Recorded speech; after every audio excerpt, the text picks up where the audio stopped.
By the year 2328, apes had evolved beyond what anyone could have imagined, thanks to a virus that once ravaged humankind. That same virus stripped humans of their intellect and voice. The infected, now called echoes, became shadows of what they once were. In this new world, as apes and echoes battled for survival, one leader, Caesar, rose and gave everything for his people.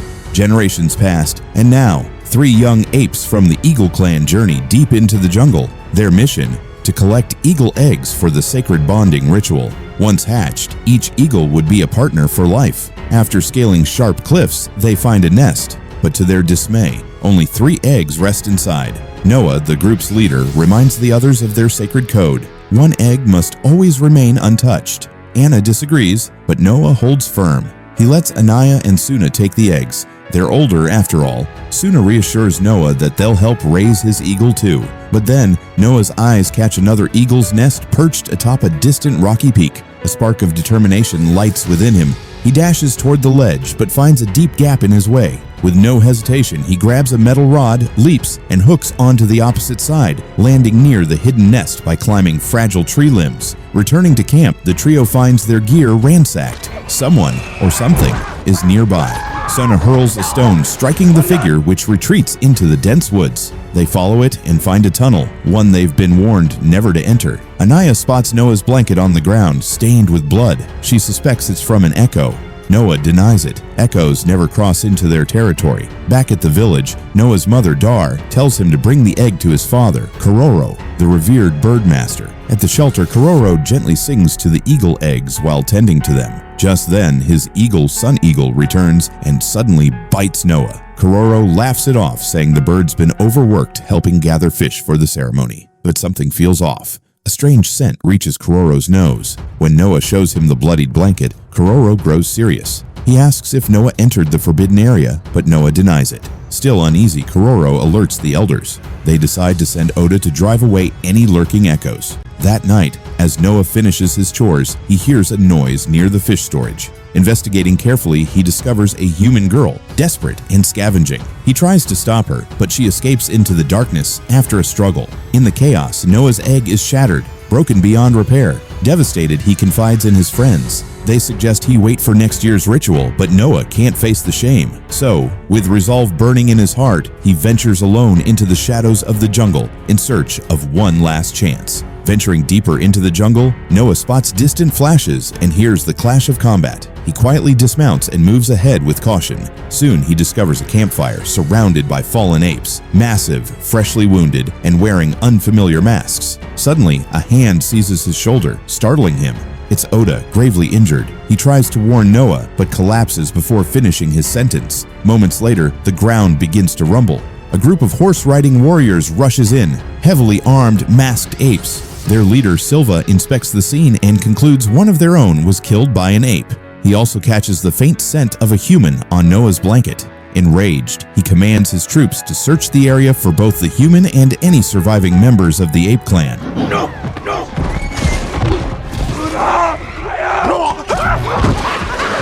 Anaya! Mother! Father!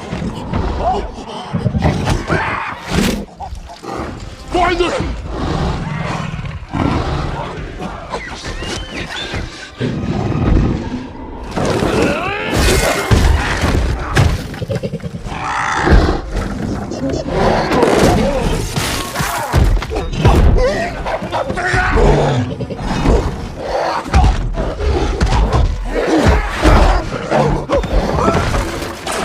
For Caesar. Next morning, Noah regains consciousness after a fall and stares in horror. His village lies in ashes. His father, gone. With trembling hands, Noah buries him.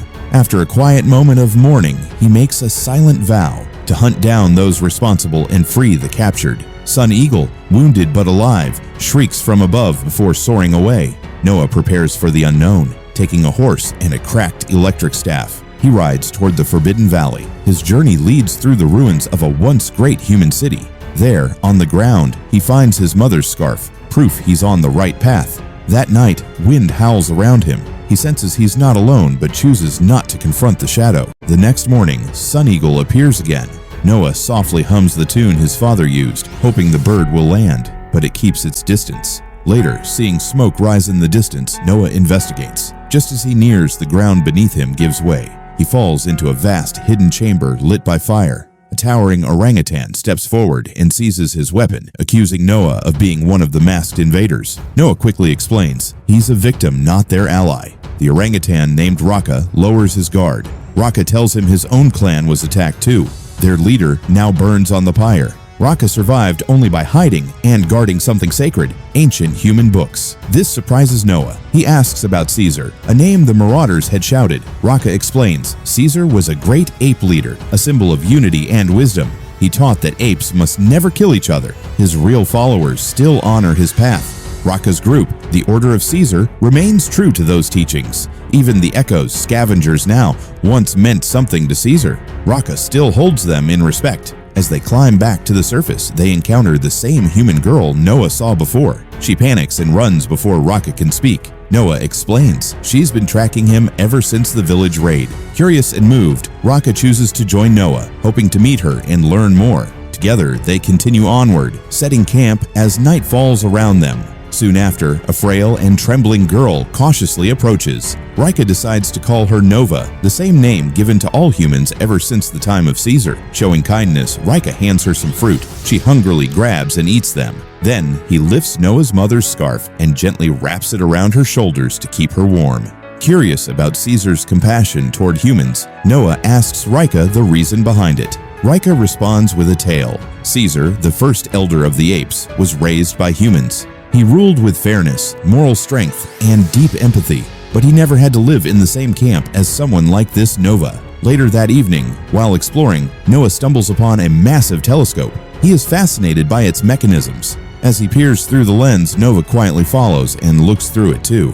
Her ability to observe the stars amazes Noah and challenges his assumption that humans are unintelligent. The next morning, Noah tells Rika about what he saw, suggesting that Nova may be far smarter than other humans they've come across. Rika agrees to let her stay with them until they reach another human village. Nova rides behind Rika on his horse as the journey continues. Some time passes before they come across a group of zebras. Not far from them, they notice a tribe of wild humans. Noah calls them Eco. Quietly, Noah chooses to leave Nova behind without saying goodbye. He bids Rika farewell, wishing him safety and urging him to protect the humans. Seeing Noah leave, Nova becomes unsettled. Suddenly, a low, horn-like sound cuts through the air. Moments later, a gang of marauders storms in, ambushing and capturing the humans.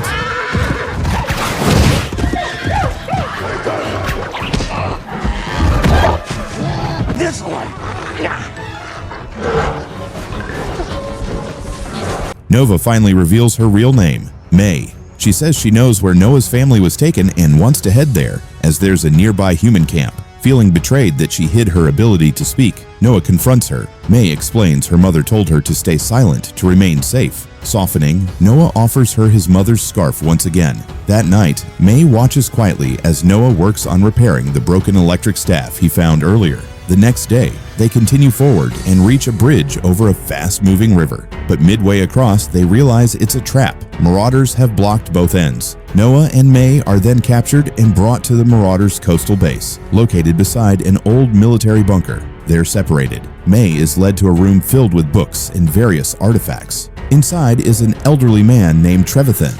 He asks May where she came from, but she avoids answering. Instead, Trevathan shares how he once traveled alone, injured his ankle, and was eventually taken in by apes. Still pressing her for answers, May finally says only one thing. She does not serve the apes, unlike Trevathan. Outside, Noah is reunited with his mother and friends. They embrace, their joy dulled by the painful absence of Koro. Soon, a horn blares, calling everyone together. Proximus, the leader of this ape faction, addresses the group. He speaks of the bunker's hidden knowledge and tech that could elevate them all. He echoes a warped version of Caesar's words. Apes together strong, believing himself a worthy successor. But he is not Caesar. Soon, a team of apes and horses try to break open the bunker door. When they fail, they pack explosives against it. But even after detonation, the door stands strong. Watching from afar, Trevathan, who designed the electric staff and many other devices, tells May not to worry. He assumes the bunker is empty, but May is certain it contains vital weapons and technology left behind by the old government. She warns that if the apes gain access, it could tip the balance of power. Trevathan dismisses her concerns, believing the world now belongs to the apes and that resisting is pointless. Not long after, May, Noah, and Trevathan are invited to a feast hosted by Proximus Caesar. During the event, Proximus speaks openly about his ambition. He believes he won't live long enough to see apes evolve technologically, so he needs what's in the vault for an immediate leap forward. May insists the vault can't be opened, but Proximus reveals he knows she's lying. He has a map taken from her fallen companions, showing they were headed straight to that vault. Still, May refuses to help. Later, Proximus pulls Noah aside and tries to sway him. He argues that humans are dangerous and deceitful, and that the weapons inside the vault are necessary for building a new ape empire. Afterward, a conflicted Noah confides in Dar, who now feels defeated. His Eagle clan has pledged loyalty to Proximus, following the decisions of their elders. She no longer believes the Eagles will return. To Proximus, they've outlived their usefulness. Once Dar walks away, Noah reflects on how the new rules have enslaved their people. He takes out Rika's old necklace, the one with Caesar's mark. At that moment, the Sun Eagle circles above and gently lands on his arm. Noah's eyes drift to a seawall made of wood. A plane begins to form. That night, he meets May in secret. She apologizes for hiding the truth, but Noah's faith in her has already been shaken. Still, he tells her, if they share a goal, maybe they can help each other. But he needs the truth first. May finally opens up. Long ago, apes were mute until a man-made virus changed everything. It gave them intellect and wiped out millions of humans. She says she's searching for a book inside the vault that could help humans speak again.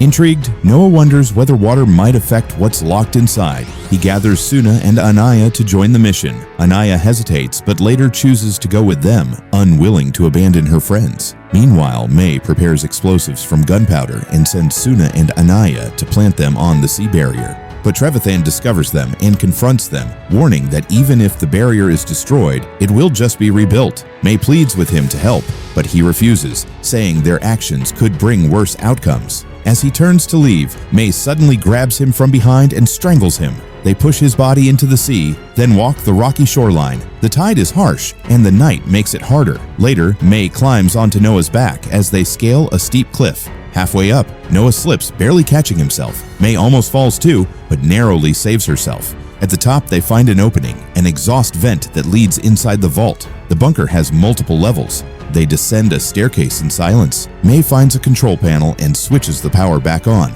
Lights flicker to life. In a nearby room, she finds guns and removes a hard drive from another machine. She returns to Noah, and the group heads for the bunker's massive front gate. On their way, they pass through a hangar filled with tanks and military hardware. From the inside, May unlocks the main door, but as it begins to open, they realize Proximus and his guards are already waiting. Proximus praises Noah's cleverness but mocks him for trusting a human. Then, he threatens Suna's life and demands to know what May planned to do next. Noah hesitates. He's torn between loyalty to his own people and a human he's grown to care for. With no time to spare, Noah shouts for his clan to climb up. He rescues his mother from the rushing flood and helps her up, when suddenly, Silva appears. Silva charges at Noah inside the flooded chamber. A chase begins. Noah dodges him through the pipes. Silva smashes through the weak ones trying to reach him, but Noah slips into a narrow gap between the pipes. Silva is too large to follow and gets trapped. Water fills the space fast. Silva drowns. Soon Noah reaches the exit above and helps his people escape the same way they came in.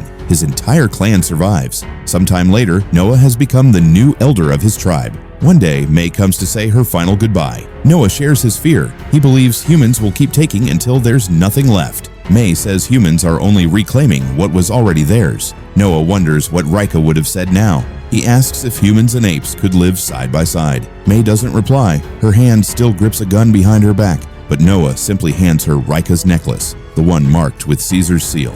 "This matters," he says. May's eyes fill with tears. Later, she reaches another secure bunker, this one occupied by surviving humans. A woman in a hazmat suit receives the hard drive from May. That drive, along with two others, powers up a massive antenna array. Outside, the towers align with satellites. Signals begin transmitting. Inside, the team receives a response from a military base in Indiana. The film ends with Noah showing Suna the night sky through a telescope. On the other side, May stares at the stars. In both of them, the same feeling grows: hope. Friends, if you enjoyed the video, don't forget to give it a like and drop a comment to let me know what you thought. Most importantly, make sure to hit that subscribe button. Your love and support are what keep me going. Thank you so much for watching.